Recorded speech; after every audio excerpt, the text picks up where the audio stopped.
Alô, ouvintes, com revelações bombásticas. Está começando mais um Talk Radio, hoje aqui com o trio, né? Semana passada não teve Talk Radio. Cristiane Gans, tudo bem, Cris? Tudo bom? Tudo jóia, Fernando Zunho. E aí, pessoal? Tudo bem. Bom, o Zunho tá de conciso, a mil. Tô cocô, falei que tô a revelação do jeito que eu tô cocô. Ah, inferno, dor de dente, eu já vi as pessoas falando, mas é um inferno, pra quê, né? A pessoa sentir dor e é uma dor constante, a sensação que o negócio tá ali, tem um gremlin no meu canto, na boca ali. E aí, mas enfim, não se pode perder a ternura jamais. E a Cris voltou de como é que é? Internato. Um internato com uma monja. Conte sobre isso, cara. Conta tudo. Eu disse que eu não me enrolei nos panos, porque hoje achei meio frio. Mas quando a gente tá com frio, não é daí que a gente tem que botar uns panos. Mas é que os panos são muito leves, né? Aqueles de budista, isso. Eu vou fazer uma versão pampa, né? Uns ponchos. Eu passei todo o tempo de um poncho lá. Passei todo o tempo enrolado num poncho. E eu fui para um internato com uma pessoa que chama Susan Andrew. Ela é uma monja, mas o negócio que eu fui, assim, não pela monja, mas é que ela faz uma cruza, chama biopsicologia. Então ela junta as glândulas, né, do corpo, que são onde ficam os chakras, num estudo de que determinadas posições físicas, que eles na yoga eles chamam de asanas, mas são posições do corpo, né? Que essas posições elas pressionam ou elas de algum modo estimulam essas glândulas, e que isso então, liberando as glândulas para sua produção, isso traz um bem-estar e assim restaura a saúde, né? E foi muito legal, assim, muito legal.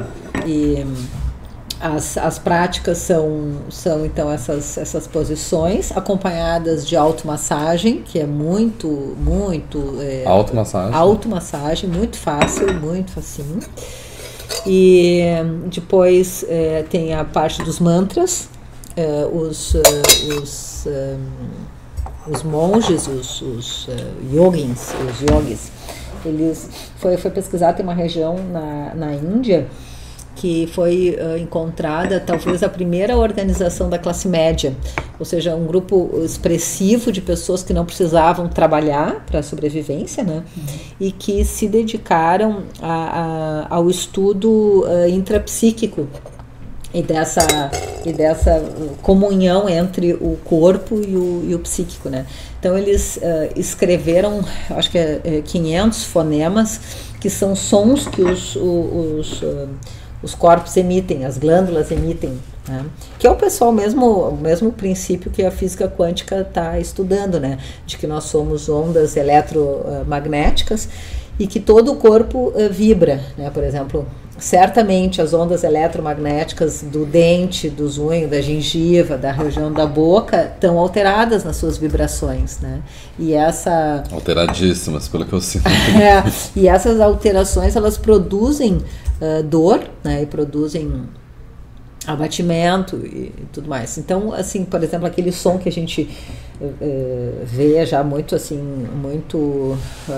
conhecido, daquele com a boca aberta, né, entreaberta, é a vibração do palato que transmite essa vibração para as glândulas da hipófise, hipotálamo e as glândulas do cérebro, né? Então, muito mas legal. Mas qualquer isso ajuda a equilibrar? Sim. E eu posso simplesmente ficar fazendo, ou tem uma técnica específica? Não, tem técnicas, mas pode fazer, né?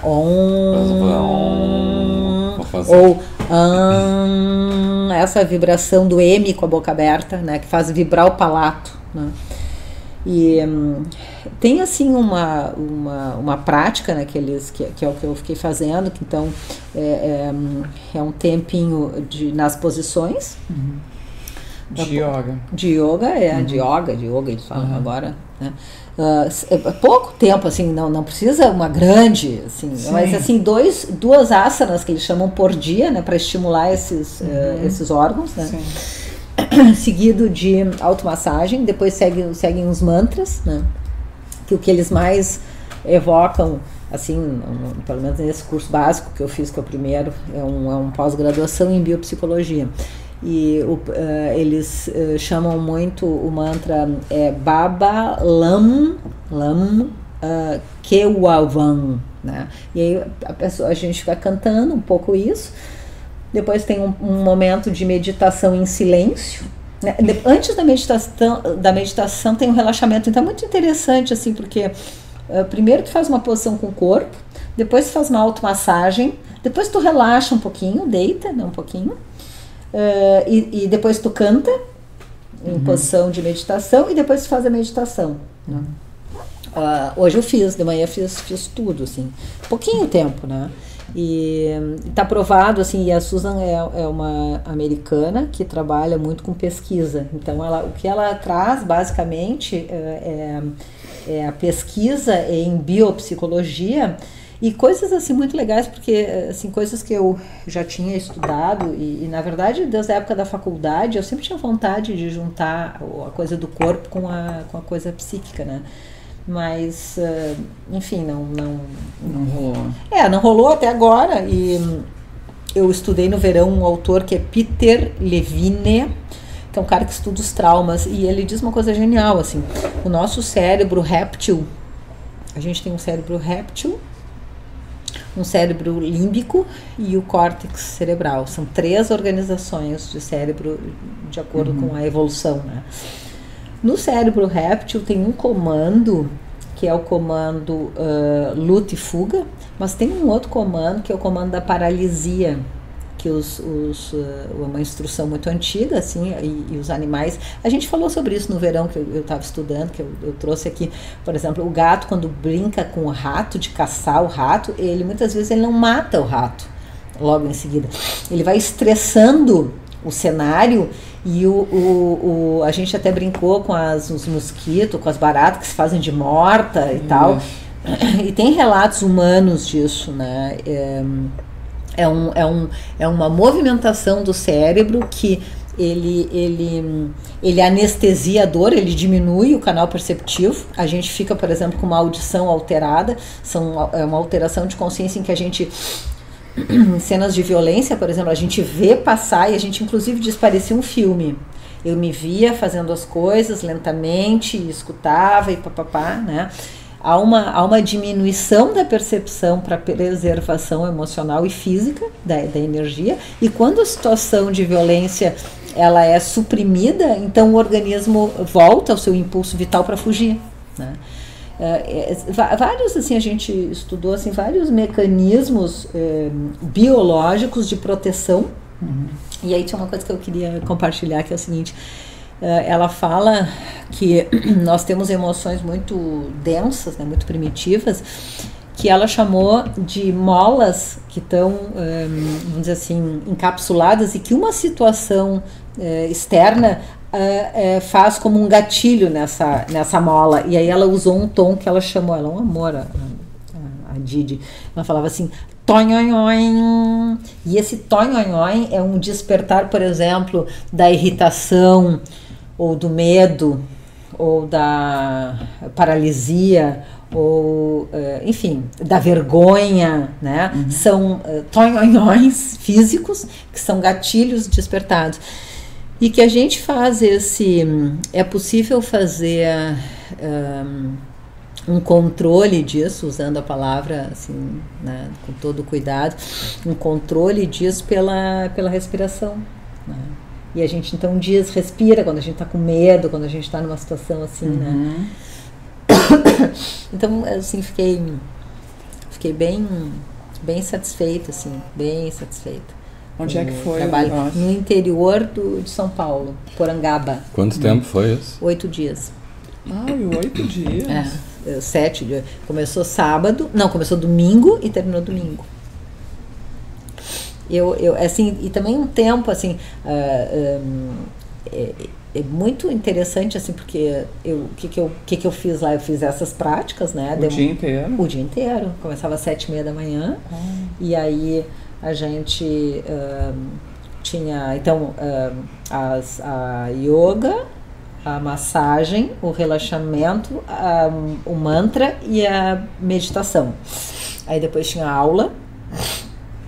Ela é uma pessoa que a gente estava calculando a idade, ela deve ter mais de 70 anos. Ela ficava ajoelhada no mínimo 2 horas seguidas, assim.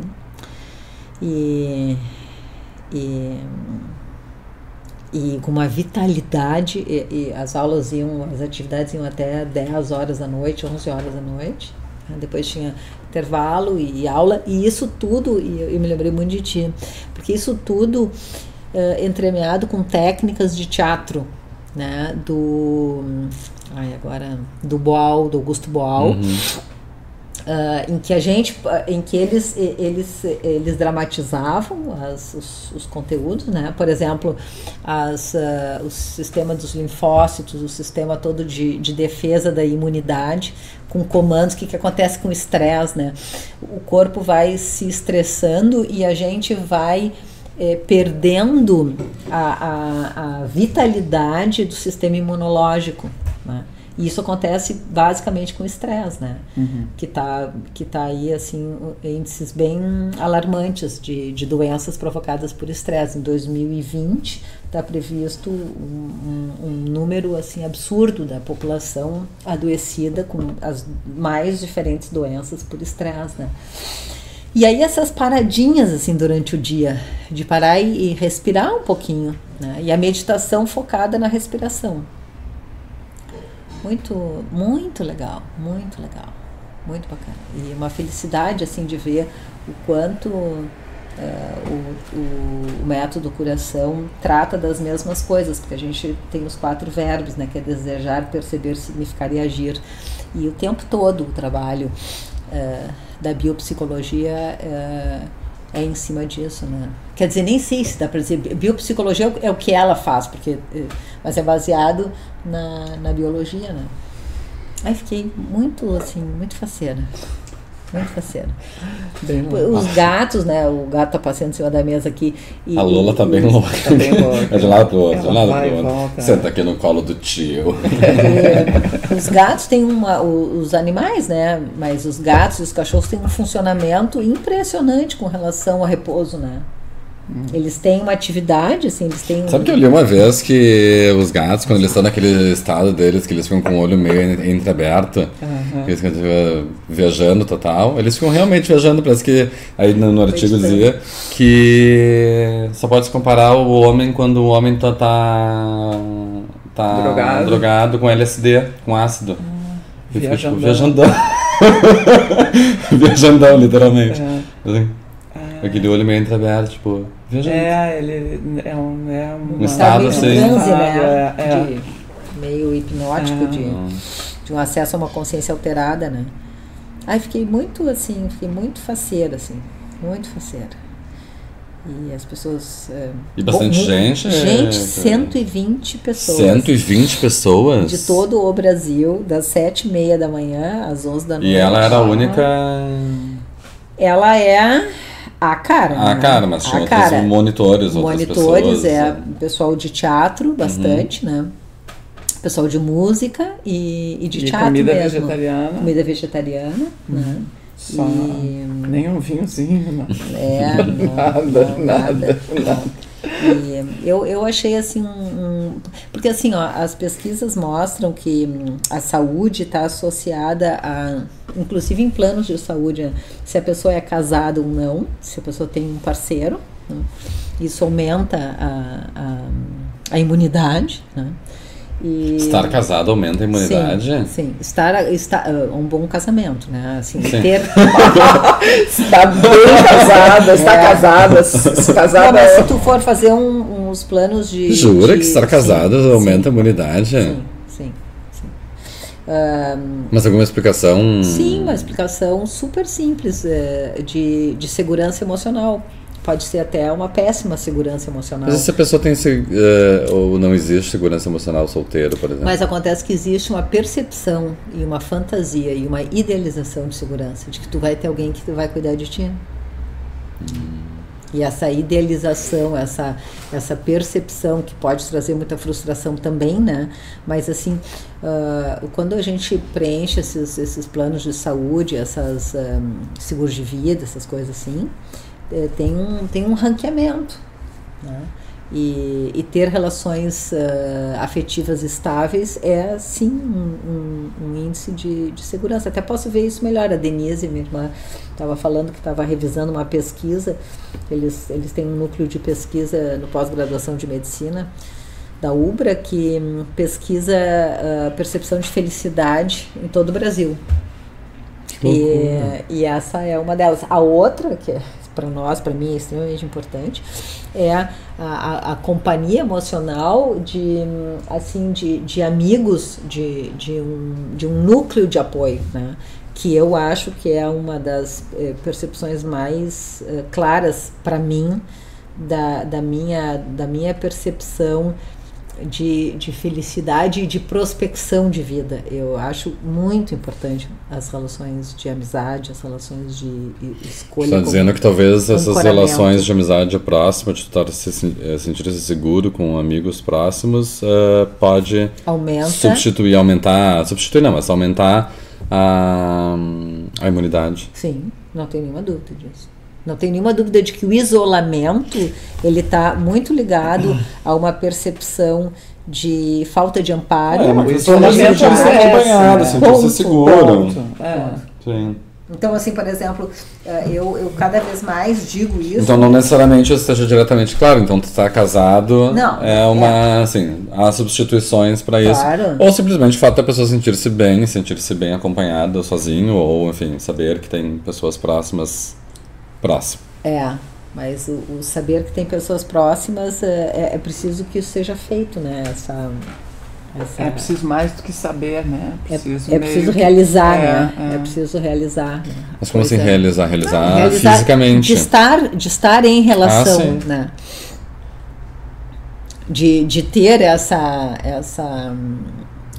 essa presença, né? De acompanhar-se de amigos, estar em família, estar em grupo, sim, claro. Não simplesmente saber que tu pode contar com eles a qualquer momento, mas sim se aproximar deles, se juntar e enfim, manter uma coisas muito relação próxima. Quando eu via, eu até vou trazer que eu não desfiz a minha mala, cheguei bem tarde ontem, mas quando eu fui apresentado o ano passado para esse material da Susan Adrien, eu olhei para o material e pensei assim, agora é isso, assim, esse livrinho aqui. Aí pensei assim, então tá. Aí quando eu abri o livrinho era cheio de pesquisas, assim, com referências importantes de núcleos de pesquisa em saúde, né?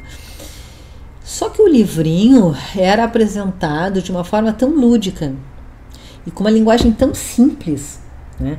Que ele me levou, o meu encontro com o livrinho e a minha história, assim, de juízos e de preconceitos, né? Me levou a achar que era um material banal. E ele não é um material banal, né? Assim como as práticas sugeridas, que num primeiro momento, assim, apresentadas por uma outra pessoa, talvez me parecessem absolutamente banais e tolas, né? E a Kátia perguntou, mas isso de que horas a que horas? Não, todos os dias, durante 7 dias, né? Eu fiz isso e me mantive entretida o tempo todo, né? Eu tive uma observação para mim bem importante. Eu me ocupo com o cantinho das minhas cutículas. Me ocupo, assim, eu faço a unha e tal, na manicure, e começa a crescer o cantinho, e aquele cantinho eu começo a tirar, assim, né, a pinçar com a unha da outra mão, né, as unhas da outra mão, e vou tirando os cantinhos. Mas por que tu não faz na manicure mesmo? Eu faço. Ah, tá. Eu tô só dizendo um funcionamento. Um funcionamento meu, assim, de fuçar, assim, né, e basicamente como o meu trabalho fuçar e ficar sentada e ficar ouvindo e tal, eu fico ali, né? Então tá, bom. Eu por uma condição, então, da minha agenda, eu fiz as unhas na segunda-feira. No outro domingo, eu embarquei. E não fucei nas minhas unhas de domingo a domingo. E achei aquilo muito estranho, né? Muito estranho. Mas tu te deu conta que tu não estava fuçando? Me dei conta que eu não estava fuçando e não me deu vontade de fuçar. Muito bem. Quando começou a se aproximar, então, sábado, sexta, talvez, eu me lembrei disso, né?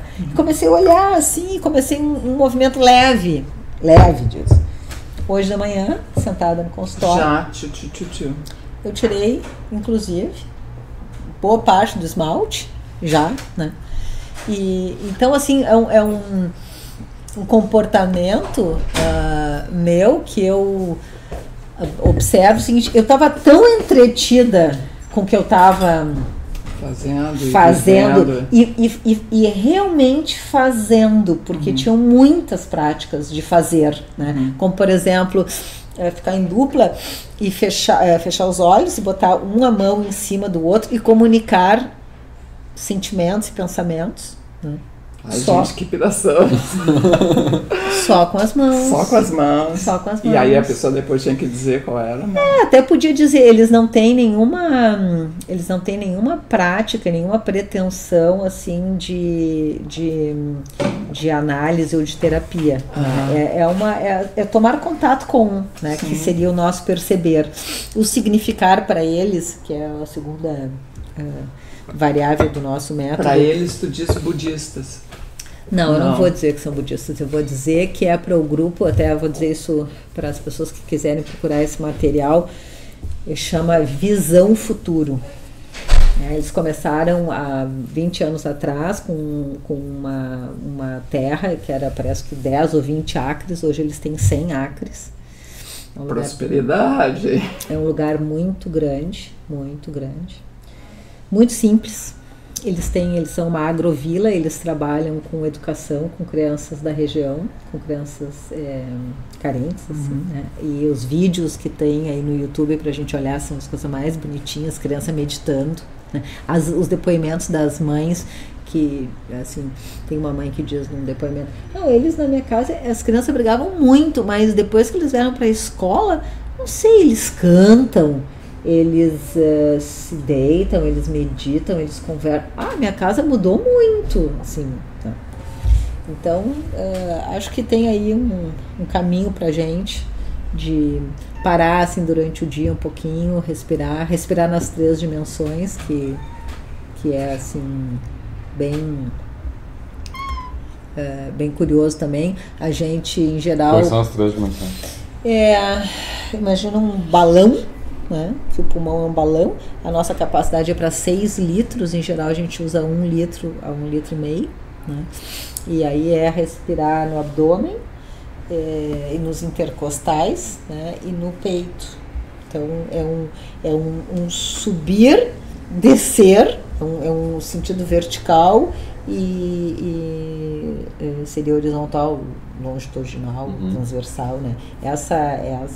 Esse movimento do coração, né?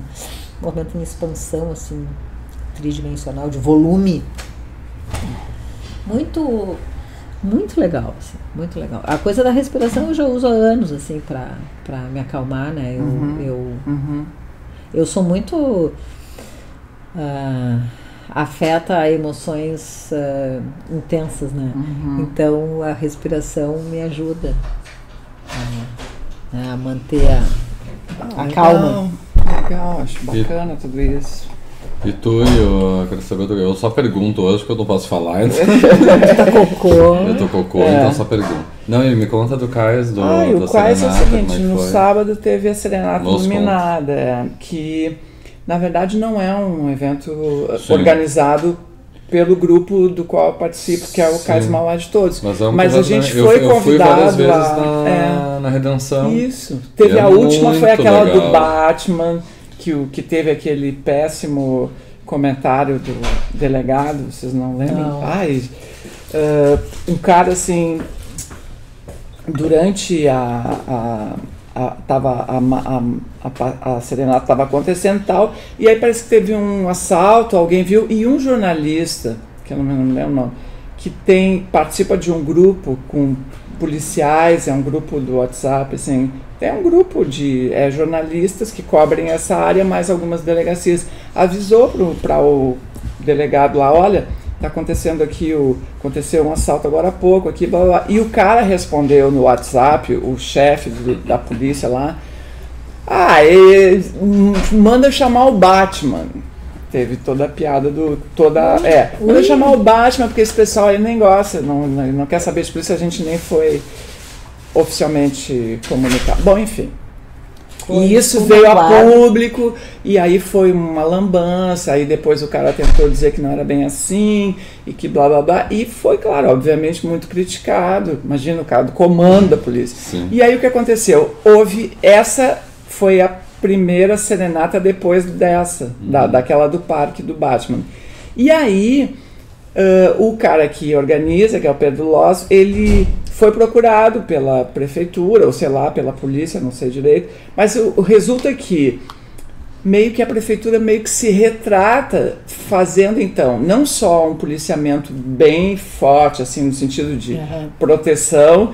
Ele pediu para deixarem, a gente já fez isso, a gente pediu uma vez para deixarem o banheiro da Praça da Alfândega aberto, porque ele fecha de noite. Sim. E eles fizeram assim, eles alugaram banheiros químicos, então tinha uma fila de banheiro químico no começo da Sepúlveda e outra lá no fundo. A prefeitura bancou. Que legal. E o DMLU encheu de lixeira. Então foi assim um evento com bastante estrutura. E a gente estava lá com o nosso famoso gazebo e colhendo assinaturas, e o Rafa Ferretti mais botando som e blá blá blá. E foi genial, assim, porque estava frio, mas não frio a ponto de... Porque durante o dia fez muito frio, porque tinha um vento. Sim. E à noite parou o vento, né? Então estava ótimo, assim, todo mundo... Aquela coisa, várias bandas se apresentando, a gente falou com algumas e falamos no microfone sobre a campanha, sobre o negócio do cais e tal. Foi bem legal, bem bacana. Foi sábado? Foi sábado e é sempre bacana, né, ver gente na rua e gente...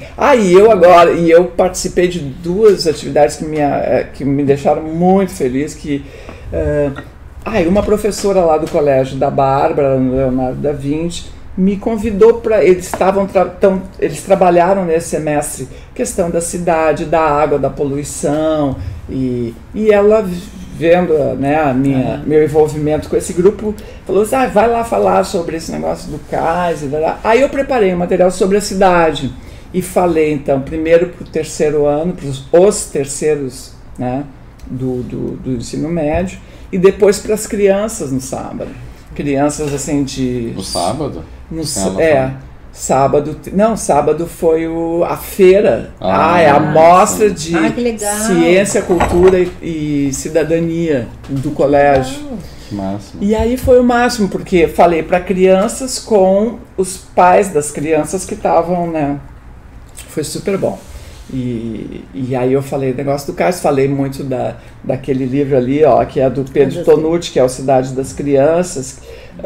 Falei, enfim, o nome era Cidade para Pessoas, né? Falei bastante do Ian Gell, esse arquiteto, enfim, umas referências assim de quem pensa a questão urbana, né? Que legal. E eles assim, foi muito bacana a receptividade e o envolvimento das pessoas. Adorei. Que legal. Então é isso, né? Que bom levar isso. É muito bom levar isso para o colégio. Né? Porque é um lugar de formação mesmo. E isso faz toda a diferença, né? Ter essa percepção, porque tem tanto adulto assim desconectado, assim, não tem nem noção de que que o shopping, que o excesso de shopping, não é que eu seja contra o consumo, o shopping, o capitalismo. Eu prefiro não ir, mas isso é uma opção minha, mas ok. Agora, as pessoas não conseguem conectar que o excesso de shopping junto com o excesso, o aumento de vias para automóveis, resulta numa deterioração do espaço público, porque as pessoas a, digamos, elite, assim, entre aspas, que são as pessoas com maior poder aquisitivo, com mais possibilidades de educação formal, essas pessoas não andam na rua. Portanto, elas estão um pouco se lixando, o poder público, elas não exigem nada, porque elas não se envolvem com isso. Elas vão, esse dia eu estava lendo um artigo que era da Eliane Brum, que é 2, 3 semanas, aí ela fala o seguinte, que uma amiga dela, ela relata esse episódio, foi para Paris com a filha pequena e tal, a filha de 4 anos. E aí, andando lá nas ruas, ela se deu conta de que a filha nunca tinha andado numa calçada em Porto Alegre, na sua cidade. Nunca. Não, porque aí assim, a pessoa engravidou. Vamos então para um prédio mais seguro. Vamos para não sei o quê. Condomínio. Então fica no condomínio. Esqueci do negócio do condomínio, naquela lógica. Shopping, condomínio, carro. Shopping, condomínio, carro. Então, a guria só ficava dentro do intramuros, né? Sim. Então, assim, aquela pessoa que está na rua, ela pertence a um outro mundo, a ponto de, também eu acho que é nesse artigo que ela diz assim, os negros nesses condomínios, eles entram para trabalhar, né? E aí no final do dia eles vão embora, e o filho de alguém perguntou, onde é que dormem as pessoas marrom? Porque eles saem dali, e as pessoas ali, elas têm a cama, tá? Então eles vão embora para onde é que eles dormem? Então é isso, tem gente que não junta, não faz o link, porque realmente não é da sua vida. Então todo o cenário, todo o circuito favorece a essa alienação do, não interessa, isso não tem nada a ver com isso. Isso é coisa, não. Que rua, calçada, não interessa como é que está a calçada. Porque as pessoas não andam. Consequentemente, não há uma cobrança do poder público, porque tudo é privatizado. Claro. Né? E o poder público, inclusive, eles também não andam, né? Porque eles só andam de carro e de gabinete em gabinete, e de reunião em reunião e lugares fechados, né? Porque você não vai ver um político caminhando na rua, né? Não, eles não têm tempo para isso. Claro. Eles têm, aliás, carros que nós que pagamos, né? A gasolina, o motorista e tudo mais, né? Exato. Então, foi muito bom falar para as pessoas, assim, e eu percebia que as pessoas meio que, assim... Acordavam, Não, também não é muita pretensão minha. Mas a gente percebe um olhar assim, que não tinha pensado nisso. Não tinha pensado nisso. Só isso, Mas isso em geral que acontece muito com as pessoas, né? Porque isso que tu está falando é muito sério e é muito verdade. As pessoas não conectam porque o sistema, o ambiente está moldando a gente a viver dessa forma. Falou a palavra certa, porque assim, o Yangel diz isso. Então não é uma maldade das pessoas, não é um preconceito das pessoas. As pessoas passam a não enxergar, passam a não conectar porque elas foram inseridas no ambiente daquele jeito. É isso aí. Assim, os homens moldam as cidades. E as cidades moldam os homens, as pessoas, para a gente quiser ser mais politicamente correto. Então, bicho, vimos a Cris. É isso aí, as pessoas não conectam e essa tem tudo a ver com a organização da cidade. Então, quando a prefeitura ou aparece alguém que diz assim, mais um shopping em Porto Alegre, eles comemoram porque acham, que legal, mais um lugar para ir, porque o cara vai do Iguatemi pro Bourbon, pro Praia de Belas e o Barra, vai ter mais um. Legal. Mais um legal. Um na beira do rio, ótimo. Agora eu vou pra beira do rio, né? Pra beira do Guaíba, porque, tem. E eu via também crianças, assim, porque eu começava assim, tipo, o que é uma cidade? Vamos ver o que é uma cidade. E aí jogava assim, o que é uma cidade? Aí as crianças começavam a falar, né? O que tem numa cidade? Shopping! Né? Claro, criança não vai pro parque, porque Porque o parque é sujo, porque tem pobre, porque é perigoso, porque qualquer coisa. Por que não? Então, muito legal. Eu gostaria de fazer mais isso, sabe? Ir na cidade inteira e falando blá, blá, blá. Mas, claro, aí essa professora já me convidou para falar no outro colégio lá que ela dá aula também.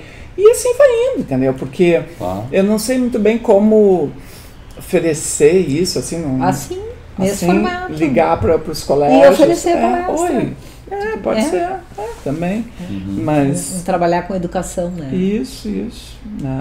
Daqui a pouco até usar de outros, pegar uma coisa do livro, daqui a pouco nessas feiras de livro que tem dentro dos colégios, por exemplo, oferecer uma palestra. Isso. Não, inclusive, eu entrevistei ou levar alguém, já que tu não tens um livro sobre esse assunto eu entrevistei uma professora da geografia que lançou isso aqui, a semana passada. Territórios e lugares da região metropolitana de Porto Alegre. E é um livro didático. Que eles lançaram, e isso aqui serve para serve para qualquer idade, entendeu? Serve para criança, para adulto, para médico.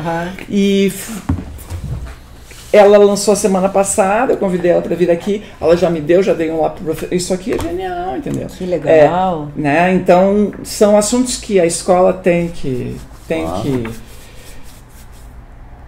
se responsabilizar. Eu sou militante da tua carreira. Eu sou fã do trabalho que vocês fazem, porque eu observo muito isso, porque eu vivo um pouco essa vida e eu... A vida do shopping. Não, ao contrário. A vida da rua. Sim, agora já mais sem carro. Mas eu venho de uma família, de um ambiente elitista, total, sim, e é muito engraçado, porque eu posso dizer claramente para isso. Às vezes eu tenho a sensação de que não agora, obviamente, mas eu me lembro que assim, com 12, 13 anos de idade,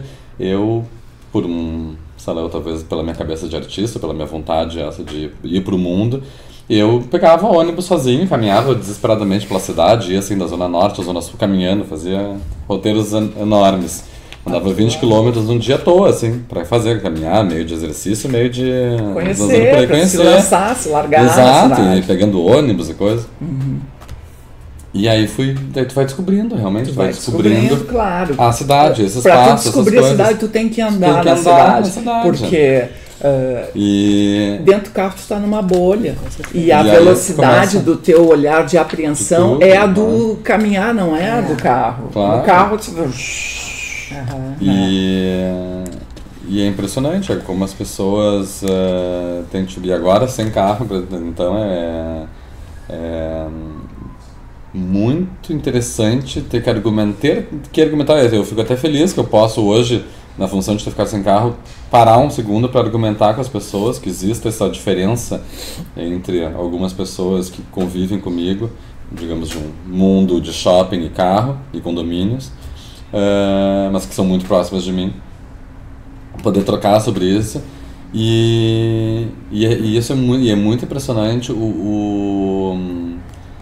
Dá pra dizer choque, porque choque é um pouco demais, mas assim, a surpresa das pessoas com o fato de que eu pego o ônibus. Isso. Sim, pra mim, não é por esporte, é pra minha vida, na minha rotina, no meu dia a dia. Eu uso um estresse. Não, claro que não tem esse direto, porque eu não me coloco numa posição de coitado. Tudo bem, mas existe uma coisa assim, mas existe um estranhamento, uma coisa que... mas e aí quando chove?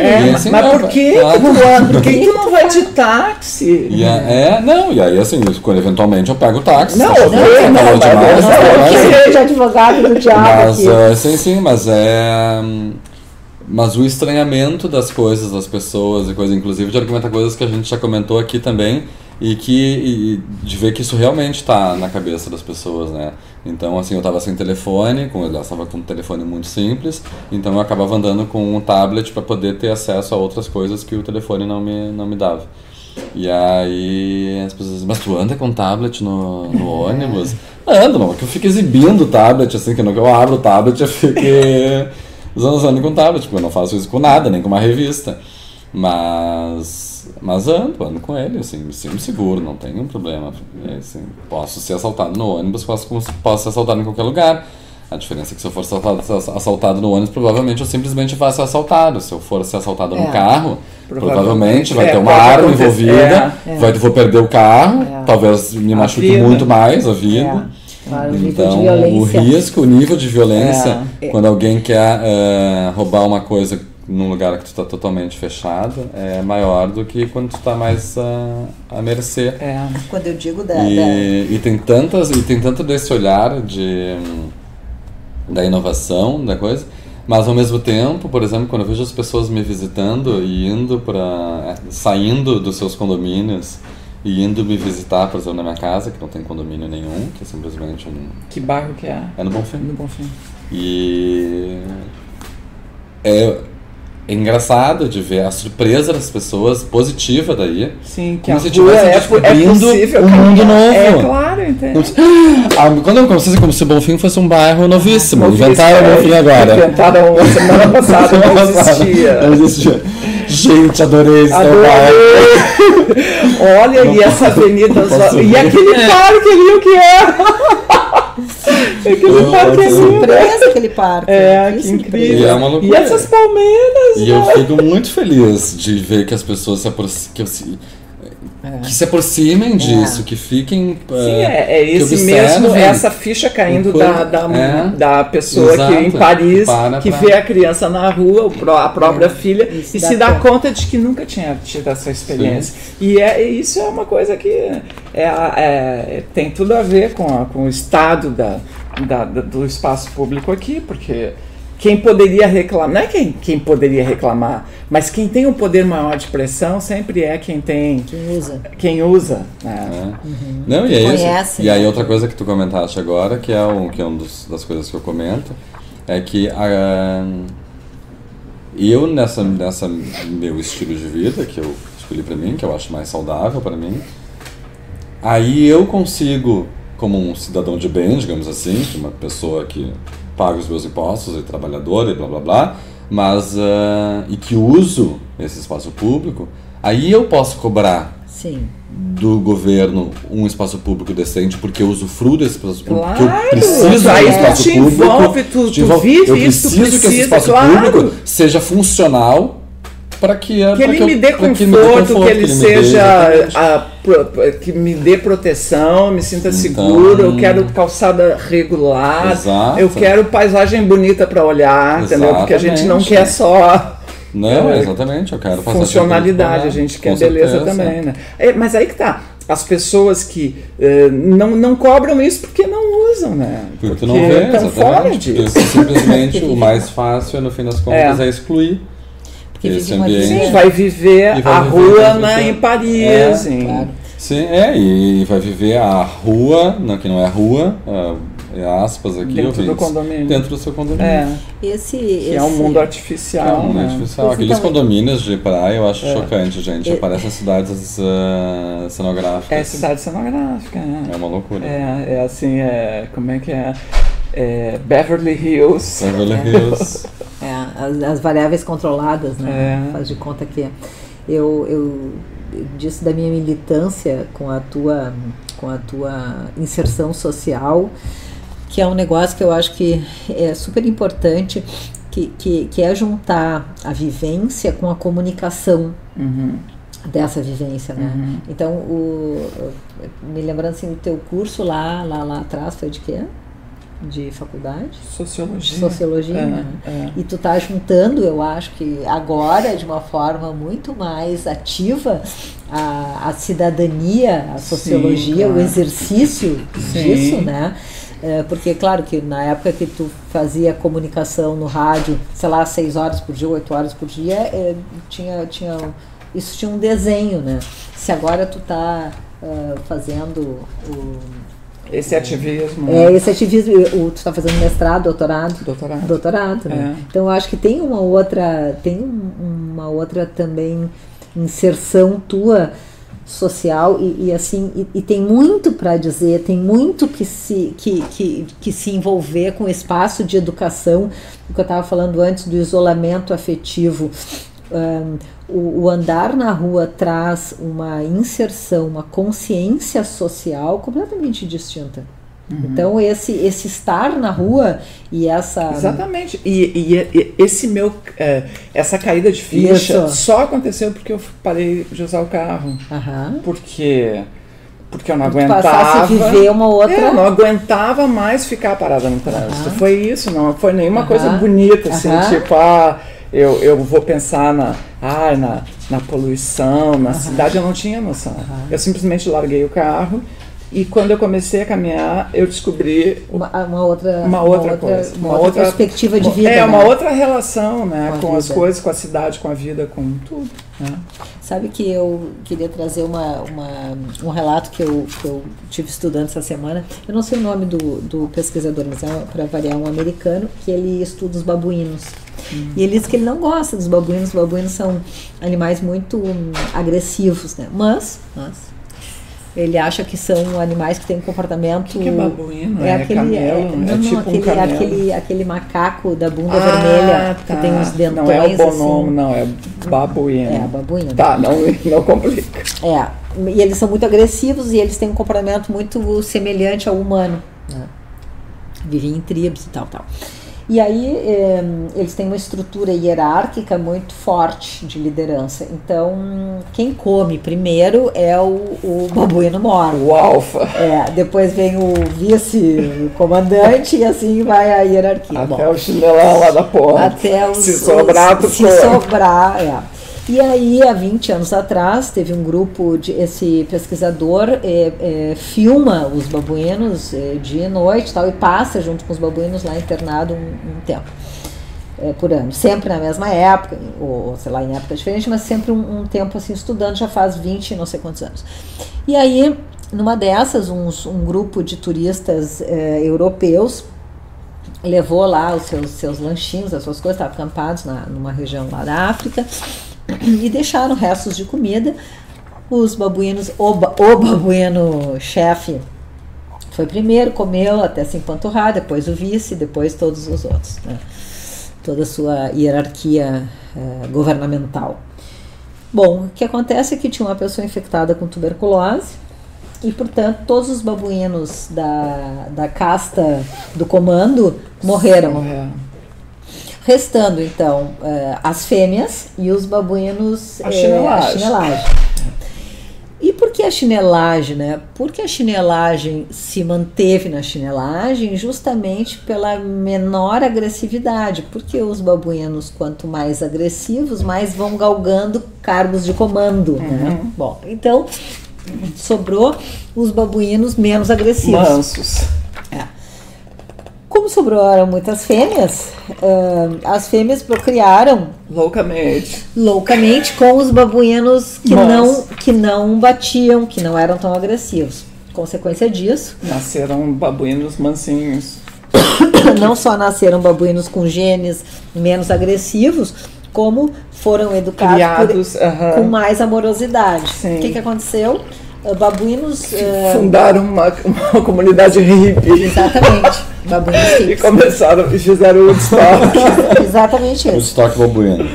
E aí, babuínos menos agressivos e banidos de outras tribos começaram a se juntar. Foram migrar para esse lugar onde eles apanhavam menos. Gente, eu tô quase indo morar nesse lugar. E o que resulta daí, né? Resulta uma ideia de que sim, talvez a gente se extermine como uma humanidade de castas muito agressivas, que vai haver uma matança das pessoas mais vulneráveis à agressividade, né? E que vai haver uma talvez peneira nesse sentido de sobrarem humanos mais ripongos. Tá, né? Mas isso é um sonho, o que é uma... Olha, isso é um delírio, porque os humanos mais que comandam, que estão posicionados no topo, eles não vão para o enfrentamento, né? Eles mandam a chinelagem ir Na hora da luta, quem vai pra guerra não é o lá de baixo, que não tem opção, né? Ele tá lá, ele vai ter que ir, entendeu? Então... Pode ser uma metáfora que não... Pode ser uma metáfora, vamos encarar assim. Que não nos ajude muito, mas eu fico pensando que se há uma exposição para a agressividade, talvez essa exposição faça uma seleção natural. Né? Porque tem um padrão mais agressivo que possa talvez se auto-extinguir, né? Talvez seja uma metáfora possível para nós, né? Então tá, né? Bom, aproveitando então que a Cristiane já fuçou todas as unhas, tá na hora de fazer um... Tá na hora de fazer um... Vamos encerrar no Então é isso, valeu. Valeu, gente. É uma sensação boa, né?